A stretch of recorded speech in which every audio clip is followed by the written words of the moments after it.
காசியில கோயில் கொண்டிருக்கக்கூடியது எம்பெருமான் விஸ்வநாதர். அந்த விஸ்வநாத பெருமானுக்கு ஒரு நாள் ஒரு ஆசை வந்துதான்.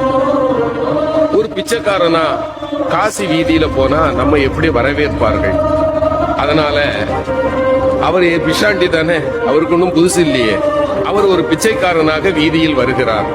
வந்து வீடு வீடாக கையேந்துகிறார். காலையிலிருந்து மாலை வரை காசிமா நகர் முழுக்க அலைந்த பிறகும் அன்னபூரணியினுடைய கணவனுக்கு ஒரு பிடி சோறு கொடுப்பதற்கு யாரும் தயாராக இல்லை.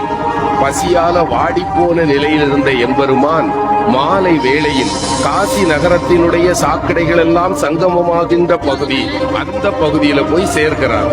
அங்கே ஒரு ஏழை உட்கார்ந்திருக்கிறான். அவன் தொழுநோயாளி.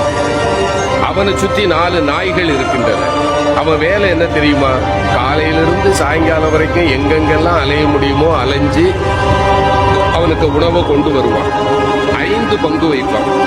தன்னை சுற்றி இருக்கிற 4 நாய்களுக்கு 4 பங்கு, 5வது இவனுக்கு. அப்படி 4 நாய்களுக்கும் கொடுத்து விட்டு இவன் சாப்பிட போகும்போது சிவபெருமான் போய் கை நீட்டினான். பசிக்குதுப்பான்னா. அவன் அப்படி ஏற இறங்க பார்த்தான். பாதியை கொடுத்துருக்கலாம்ல, முழு உணவையும் கொடுத்து சாப்பிடுன்னா. இறைவன் ஆடி போயிட்டான். பெரிய பெரிய மாளிகையினுடைய வீடுகள்ல கூட எனக்கு ஒரு பிடி உணவு கிடைக்கல, இவன் மொத்த உணவே இவ்வளவுதான், இவங்கிட்ட நான் யாருன்னு சொல்லிடணும். அப்பா நான் யார் தெரியுமா? அந்த ஏழை சொன்னா, ரொம்ப தேவையா? பசிய பத்தியும் எனக்கு தையா தெரியும். நானாவது காலையில இருந்து தான் சாப்பிடல, உன்னை பார்த்தா 3 நாளா சாப்பிடாத அசாமி மாதிரி தெரியுது. சாப்பிடு, உன் கதையை சொல்லு. இல்ல நான் சொல்லுவேன்.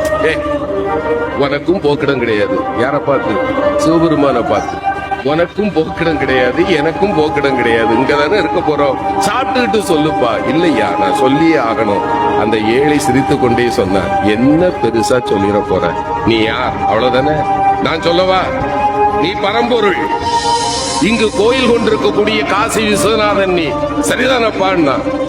இறைவன் ஆடி போயிட்டான். ஞானிகளாலும் கண்டுகொள்ள முடியாத என்னை மகனே நீ எப்படிப்பா கண்டுகொண்டாயின்னா. அந்த ஏழை சொன்னா, இந்த ஊர்ல யாருமே என்ன மனுஷனா பார்க்க மாட்டாங்க ஐயா. என்ன பார்த்தா 100 அடி தள்ளி போயிடுவாங்க. ஆனால் என்னைக்கு சமமாக அமர்ந்து அழுகி போன என் கையில் இருக்கிற உணவை கூட உண்பதற்கு ஒருவன் கையேந்துவான் என்றால் என் கருணை கடலே, உன்னை தவிர வேறு யாரால் ஐயா இது முடியும்? நீ என் முன்னே வந்து அமர்ந்த போதே நான் கண்டுகொண்டேன் நீ யார் என்று. எம்பெருமான் அவன் கையை பிடிச்சான். அவன் தொட்ட பிறகு மேனில ஒரு நோய் வருமா? அவன் கையை பிடித்துக் கொண்டு சொன்னான், மகனே ஏன் நான் உன்னை தேடி காட்சி கொடுக்க வந்தேன் தெரியுமா? 4 உயிர்களுக்கு நீ உணவு தருகிறாய் பார்த்தாயா? நீ உண்பதற்கு முன்னால் 4 உயிர்களுக்கு நீ உணவு தருகிறாய் பார்த்தாயா? உன்னை விட மிகச்சிறந்த கொடையாளி வேறு யாரும் இல்லை. இந்த கருணைக்காகத்தான் நான் உன் முன்பு வந்தேன். அவ்வளவுதாங்க.